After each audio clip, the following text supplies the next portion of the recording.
Au sommaire de ce journal, la province du Lualaba a plusieurs sites touristiques attrayants. Les participants aux activités du lancement officiel de la Journée mondiale du tourisme ont visité la cascade de Tchatouta, située dans le groupement de Mousso-Kantanda, une image qui a marqué l'histoire de la zone rurale de Mousso-Kantanda pour la première journée. Pour ce qui est de la deuxième journée, les participants au salon du tourisme ont visité le complexe Ewabora et le dépôt minier en construction. Toujours dans ce journal, la présidente de l'Assemblée nationale, Janine Mabunda, est arrivée à Kolwezi ce samedi 28 septembre par la voie aérienne. Elle a été accueillie au bas de la passerelle par des milliers de gens venus de tout le coin de la ville de Kolwezi. Les détails sur son arrivée, c'est dans ce journal.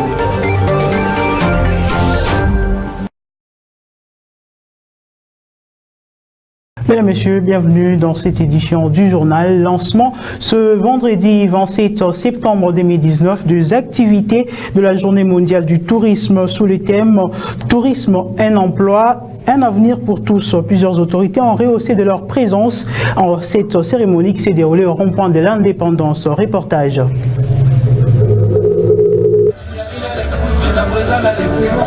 C'est autour de ce rond-point, construit à l'angle des avenues Lumumba et du 30 juin, que les autorités provinciales, les investisseurs nationaux et internationaux, ainsi que le directeur de cabinet du ministre national du tourisme, se sont réunis pour le lancement des activités dédiées à la Journée mondiale du tourisme. Tout commence avec la présentation des atouts touristiques de la province du Lualaba par Alain Kantinga, ministre provincial du tourisme. La Journée mondiale du tourisme, célébrée le 27 septembre de chaque année à travers le monde, est une occasion exceptionnelle pour tous afin de nous interroger sur ce secteur tant de décennies oubliées ou négligées qui, heureusement, grâce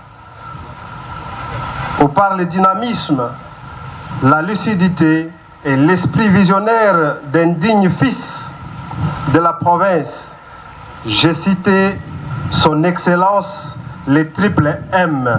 Avec comme thème tourisme, emploi, un avenir pour tous, le tourisme agit comme moteur de création d'emplois directs et indirects dans un pays. La province du Lualaba regorge en elle des sites de grandes attractions touristiques, comme le détaille le gouverneur de province Richard Mouyège.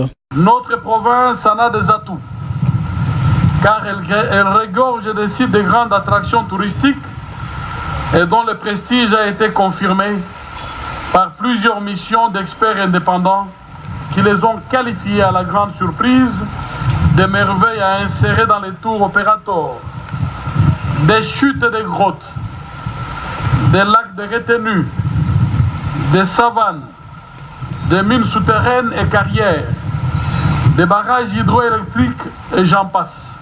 Le tourisme, c'est la visite. Étant au rond-point de l'Indépendance, le gouverneur de province, Richard Mouyège, s'est converti en guide touristique et conduit les visiteurs tout en expliquant avec aisance ce qui compose ces sites qui retracent l'histoire de la RDC, de l'indépendance à ce jour. Chaque buste posé sur ces lieux permettra à toute personne de connaître ceux qui ont dirigé la République démocratique du Congo. Le contour en bleu cobalt reflète la richesse minière du Lualaba. Les activités de la Journée mondiale du tourisme feront 3 jours. Elles iront du 27 au 29 septembre. Juste après ces lancements, dans la même journée, les participants au salon du tourisme se sont rendus dans le territoire de Mousso-Kantanda à la découverte de la cascade de Tchatouta. Reportage de Francine Tchansa. Les zones rurales sont beaucoup attrayantes car elles regorgent des activités bénéfiques pour le pays. Ces zones ont des climats chaleureux, des patrimoines culturels riches, des paysages envoûtants et d'abondante biodiversité. C'est le cas aussi du groupement de Mousso-Kantanda ayant une cascade qui envoûte au premier regard. Étant d'ailleurs dans la célébration de la Journée mondiale du tourisme, les autorités provinciales, des investisseurs et les invités ont pris la route pour ce groupement afin de découvrir ce merveille que la province du Lualaba cache en elle. Sur place, toute une foule attend impatiemment cette délégation qui pour la plupart composée de gens qui n'ont jamais foulé leurs pieds à Tchatouta. Arrivé sur ce lieu, le ministre provincial du tourisme, Alain Kantenga, invite tout le monde à visiter la cascade de Tchatouta. Le site de Tchatouta est très joli. Dans quelques minutes, je vais vous inviter à aller visiter. À côté juste de ces sites, on va y construire un hôtel. Enfin, tout le monde peut admirer la cascade de Tchatouta et on est séduit à première vue, d'aucuns ne peut dire le contraire. Et cela est visible pour les shootings photos et de selfies pris par les visiteurs. À cet endroit, il fait beau vivre, l'eau qui coule en cascade sur de roches séduisantes, un moment inoubliable pour ces personnes qui croient fermement que la province du Lualaba a réellement des sites touristiques. Ce sourire aux lèvres, c'est ainsi que s'est clôturée cette première journée dédiée aux activités de tourisme. Corrigeons, c'est dans le territoire de Moutchatia, regroupement de Mousso-Kantanda. Poursuite ce samedi 28 septembre des activités commémoratives de la Journée mondiale du tourisme. Une délégation de touristes a visité d'autres sites touristiques de la province. Reportage de Ben Moulande. La province du Lualaba se délie petit à petit de l'emprise des mines pour faire du tourisme un levier de l'économie. Pour ce faire, des sites touristiques sont aménagés pour attirer la curiosité des touristes de par le monde. Profitant de la journée mondiale du tourisme, une délégation des touristes a foulé les Lualaba pour contempler les merveilles de la province. Conduite par le ministre provincial du tourisme, Alain Kantenga, la délégation a tout d'abord découvert les somptueux cadres du groupe scolaire Abora. Il a pris le pouvoir en 1996 et l'homme qui a libéré le Congo de la dictature. Le 17 mai 1997 là. Le bâtiment de l'Assemblée provinciale a été aussi visité, puis la délégation s'est rendue au dépôt minier de Moussompo. Ici, plusieurs détails ont été fournis. Vous avez compris que depuis un temps, il y a beaucoup d'écrits de créateurs qui réclament les problèmes de teneur. Avec la nouvelle organisation, maintenant, il y aura des laboratoires ici. Vous amenez vos produits, donc on vous donne la vraie teneur. Pour éviter des contestations, des révoltes, tout ça, non, on a diminué, il y a eu ça. Quand c'est 5%, on vous donne 5. C'est 8, on vous donne 8. Les visiteurs ont été émerveillés de découvrir les sites touristiques de la province. Un pari gagné pour les Lualaba qui veut faire du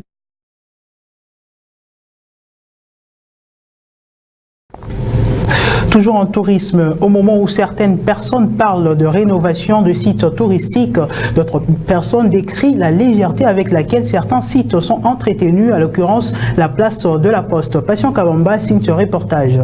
Le Lualaba, l'une des provinces pilotes de la République démocratique du Congo, non seulement à cause de ses ressources minières, elle regorge notamment plusieurs sites touristiques. La place de la Poste en fait partie. Malheureusement, cette dernière se détériore au jour le jour, chose que déplorent certains Lualabais. La place de la Poste est vraiment négligée. À moins que Gilles l'entretien se fait régulièrement, mais ici on ne comprend pas. Cette place est déconsidérée, on ne sait pas pourquoi. Auparavant, c'était passable, mais à ce jour, c'est compliqué. Si nous nous rendons à la place de l'indépendance, il y a même un véhicule et des agents de permanence. Nous demandons au gouvernement d'entretenir ces lieux, car le service de l'État, c'est la continuité. Comparativement à d'autres places publiques de la ville de Kolwezi, la place de la Poste semble ne pas être entretenue régulièrement. D'où l'implication des autorités compétentes à la réhabilitation de ces sites touristiques ajoutera une belle image de la province. Changeons de chapitre cette fois-ci en santé. Après une séance de sensibilisation, les enseignants du Lualaba sur la prise en charge médicale, la délégation de la mutuelle de santé a échangé avec les responsables des différentes structures de santé du Lualaba ce samedi 28 septembre pour tabler sur la question de la prise en charge des enseignants. Patient Kabamba. Ils sont environ 50, sont les représentants des différentes structures sanitaires du Lualaba, réunis avec pour objectif de trouver des voies et moyens pour accompagner les gouvernements sur la prise en charge des soins médicaux des enseignants et leurs familles. Quelques centres de santé de la province du Lualaba sont répertoriés comme l'explique le docteur Gérard Mwambou. La mutuelle des enseignants qui doit s'installer dans la province du Lualaba afin de faciliter la prise en charge médicale des enseignants au niveau de formation sanitaire. Et un certain nombre de structures ont été identifiées, notamment répondant aux critères du plateau technique et faciliter aussi la qualité des soins qui devront être offerts à ces enseignants. En vue d'éviter la fraude lors de la prise en charge des patients, plusieurs stratégies sont mises en place. Même si des mesures pour réduire les fraudes ont été installées, mais il faudra pour faire appel à la conscience des uns et des autres que c'est un travail qui doit être fait pour le bénéfice de tous. Mais des mesures préventives ont été prises, notamment ce qui concerne la mise en place d'une carte biométrique. Non seulement il y a la photo des concernés, mais il y a également les empreintes digitales avec une base de données informatisée pour identifier tout cas avant de passer aux soins, et ça permet de réduire la faute.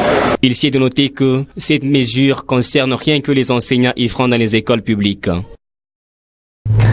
En enseignement supérieur et universitaire, Kayombo Muzanga Ramadan, régisseur à la radio-télévision Wangu, était ce 28 septembre 2019 devant le membre du jury pour la défense de son travail de fin de cycle en vue de l'obtention d'un diplôme de grade d'ingénieur technicien en électromécanique. Reportage de Freddy Sangwa rendu par Francine Chansa. Après 4 ans passés à l'Institut supérieur des techniques appliquées, Ramadan Muzanga a été devant le membre du jury dans une salle pleine à craquer pour défendre le fruit de son travail. Le récipiendaire sans panique a exposé son travail de fin d'études sur la conception d'un système de sécurité sur un pont roulant en cas de coupure du courant électrique. Pourquoi le choix de ce sujet? Ce qu'on a porté de nouveau, c'est la sécurité des pontiers, le travail sur le pont, là on a, surtout vous appelez de l'Ouest.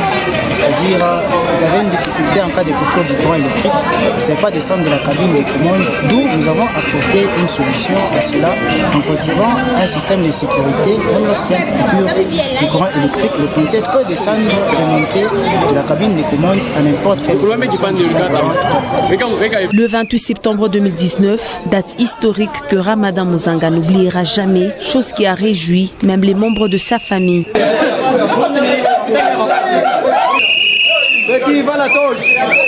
C'est par une photo de famille que cet événement a pris fin. La présidente de l'Assemblée nationale, Janine Mabunda, a foulé ses pieds à Kolwezi ce samedi 28 septembre par la voie aérienne. C'est une foule immense qui est allée l'accueillir. L'ambiance de son arrivée dans cet élément de Mikantenga. Il était 11h40 lorsque l'appareil transportant la présidente de l'Assemblée nationale, Madame Janine Mabunda Lioko, a atterri l'aéroport national de Kolwezi. L'arrivée de la speaker de la Chambre basse du Parlement à Kolwezi n'a pas laissé indifférent plusieurs personnalités de son parti politique. Au bas de la passerelle, les présidents de l'Assemblée provinciale du Lualaba, Louis Kamoni Toumou-Mataïla, les gouverneurs du Lualaba, Richard Mouyes-Manguez-Mans, membres du gouvernement et cadres du Parti du Peuple pour la Reconstruction et la Démocratie étaient présents pour lui réserver un accueil chaleureux digne de son nom.